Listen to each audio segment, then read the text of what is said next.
আমাদের আন্দোলন কেন করতে হবে? অভ্যুত্থানের তো দাবি ছিল যে আওয়ামী লীগকে নিষিদ্ধ করা হবে। 5 আগস্টের পর তো গভর্নমেন্টের অন্যতম প্রধান লক্ষ্য ছিল আওয়ামী লীগকে নিষিদ্ধ করা, আহতদের চিকিৎসা নিশ্চিত করা, শহীদ পরিবার এবং আহতদের পুনর্বাসন নিশ্চিত করা। বিভিন্ন পদক্ষেপ দেখতে পান, বিভিন্ন সময় বিভিন্ন ধরনের বিষয়গুলো দেখতে পান। আব্দুল হামিদ কিভাবে পালিয়ে গেল, কিভাবে 576 জন যারা ক্যান্টনমেন্টে আশ্রয় নিয়েছিল তারা কিভাবে ভারতে পালিয়ে গেল। গ্রেপ্তার হওয়ার পরেও ঢাকা উত্তরের নিষিদ্ধ ঘোষিত সন্ত্রাসী সংগঠন ছাত্রলীগের সভাপতি রিয়াজ মাহমুদ কিভাবে লন্ডন পালিয়ে গেল, হাসান মাহমুদ কিভাবে পালিয়ে গেল। সুতরাং এটাতে স্পষ্ট বাংলাদেশে শুধুমাত্র ক্ষমতার পালাবদল হয়েছে মাত্র, কিন্তু দৃশ্যমান কোন পরিবর্তন আমরা এখন লক্ষ্য করি নাই। আমাদের যে আশা আকাঙ্ক্ষা ছিল তার সিকি ভাগও আমরা বাস্তবায়ন হতে দেখি নাই। আপনারা শহীদ পরিবার এবং আহত পরিবারের কাছে যদি যান, তাদের কথাগুলো যদি শোনেন, আপনাদের কান্না চলে আসবে। তারা যে কি ত্যাগটা স্বীকার করেছে, আর সেই ত্যাগের বিনিময়ে আমরা তাদেরকে কি উপহার দিতে পেরেছি? আমরা কিছুই দিতে পারিনি।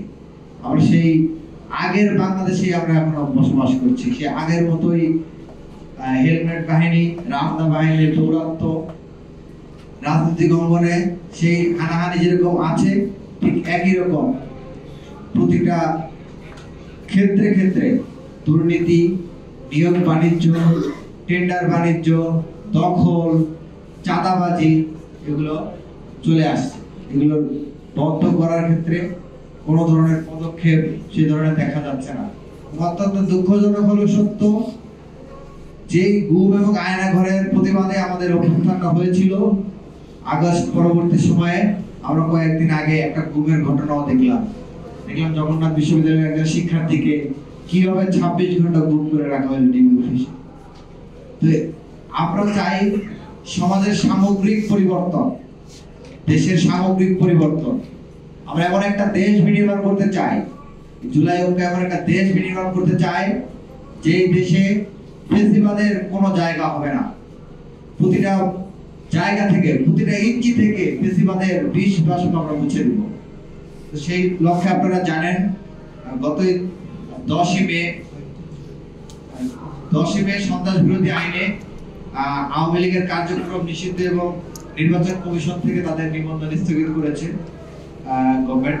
আওয়ামী লীগ নিষিদ্ধের দাবিকে সামনে রেখে আমরা আমাদের যে জুলাই ঐক্য, সেটি আমরা গত 6 মে গঠন করেছিলাম।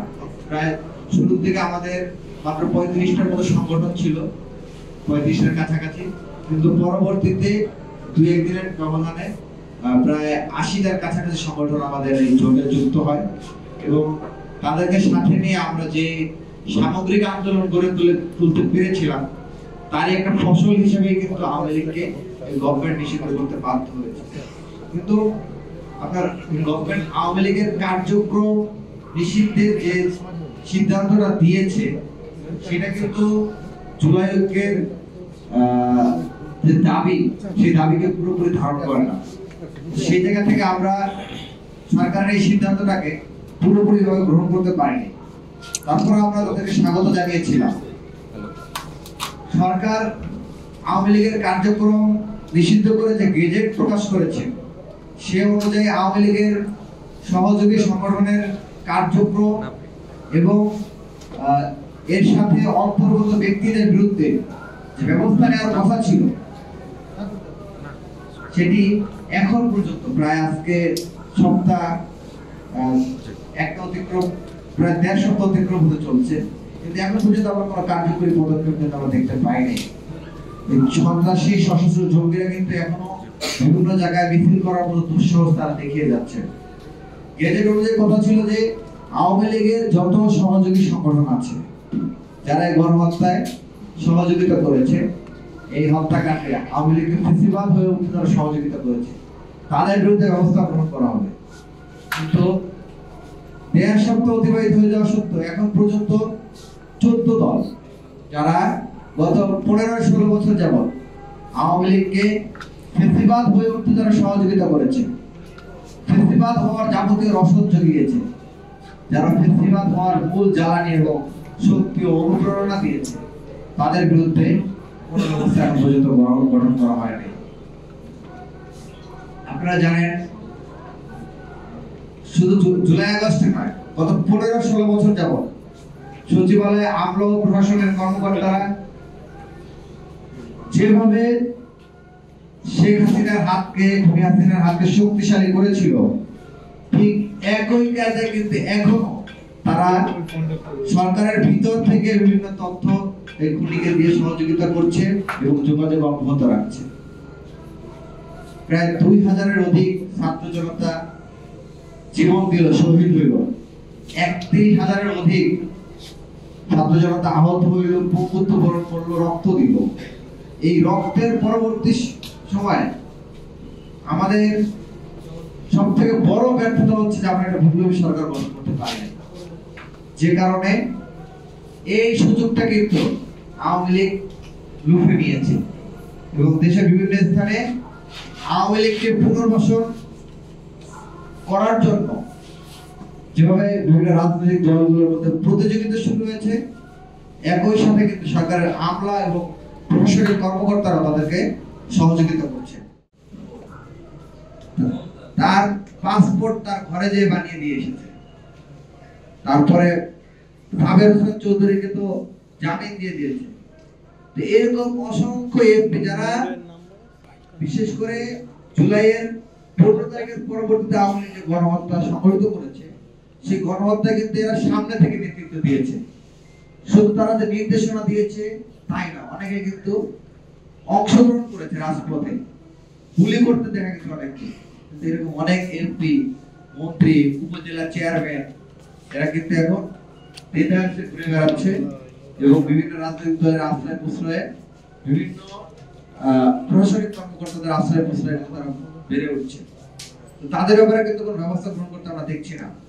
আমরা অনেক ধৈর্য ধারণ করেছি, আমরা সরকারের প্রতি আস্থাশীল ছিলাম যে তারা যেহেতু অভ্যুত্থানের ম্যান্ডেট নিয়ে এসেছে, তারা আমাদের দাবিগুলোকে সম্মান জানাবে, অভ্যুত্থানের স্পিরিটকে সম্মান জানাবে এবং আর কোনো আন্দোলন করতে হবে না। যেহেতু আমরা এত রক্ত ঝরিয়ে একটা অভ্যুত্থান পরবর্তী গভর্নমেন্ট গঠন করেছি, তারা যা করবে ছাত্র জনতার স্বার্থেই করবে। কিন্তু অত্যন্ত দুঃখজনক হলে সত্য, আগস্টের পরবর্তীতে আন্দোলন ছাড়া, রাজপথে নামা ছাড়া একটি দাবিও, একটি চাওয়া পাওয়া এই গভর্নমেন্ট পূরণ করে নাই। আওয়ামী লীগ নিষিদ্ধ বলেন, আমাদের আন্দোলন কেন করতে হবে? অভ্যুত্থানের তো দাবি ছিল যে আওয়ামী লীগকে নিষিদ্ধ করা হবে। 5 আগস্টের পরবর্তী গভর্নমেন্টের অন্যতম প্রধান লক্ষ্য ছিল আওয়ামী লীগকে নিষিদ্ধ করা, আহতদের চিকিৎসা নিশ্চিত করা, শহীদ পরিবার এবং আহতদের পুনর্বাসন নিশ্চিত করা। কিন্তু গভর্নমেন্ট সেটা না করে তারা ক্ষমতার ভাগাভাগিতে লিপ্ত হয়ে গিয়েছে। যে কারণে আমাদের বারবার আন্দোলনে নেমে আসতে হয়েছে। জুলাইয়ের স্পিড, জুলাই ঐক্যের উপর আস্থাশীল বলে তারা আমাদের ডাকে আওয়ামী লীগ নিষিদ্ধ, জুলাই ঘোষণাপত্রের দাবি এবং বিচার, এই 3 দাবিতে কিন্তু তারা রাজপথে নেমে এসেছিলেন এবং আওয়ামী লীগকে কিন্তু তারা নিষিদ্ধ করতে বাধ্য করছে। কিন্তু এরপরে আবার দেখতে পেয়েছি যে বিভিন্ন পক্ষের মাধ্যমে আবার এই ঐক্যটাকে বিভাজন করার চেষ্টা চালানো হচ্ছে।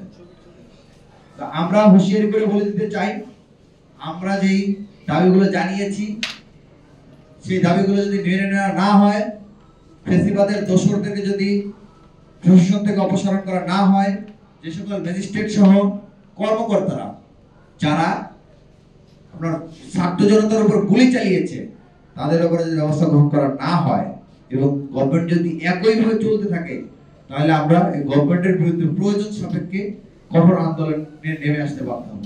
সবাইকে ধন্যবাদ।